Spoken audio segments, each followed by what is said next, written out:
Well, it's another day. Start in the morning with some coffee.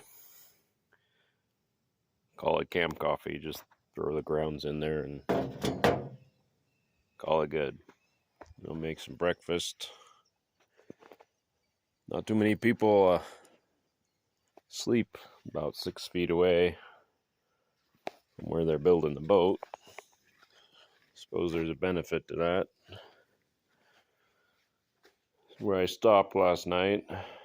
So today we're going more crosses, more cross beams, and more bracing and more details. Got to figure out, put something down on that dirt over there. Plastic or, I don't know, tarp. But things are looking good. I think I have enough wood, so that's a good thing. Today's a lot cooler, so I won't be slowly burning up all day. Wishful thinking. We'll see what happens. Wasn't a bad setup. Chop saw on all my Divinycell. Yeah, it's a little rough.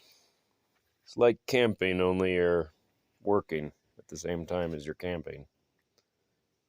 But it is what it is. So come back for an update. We'll see how we get on.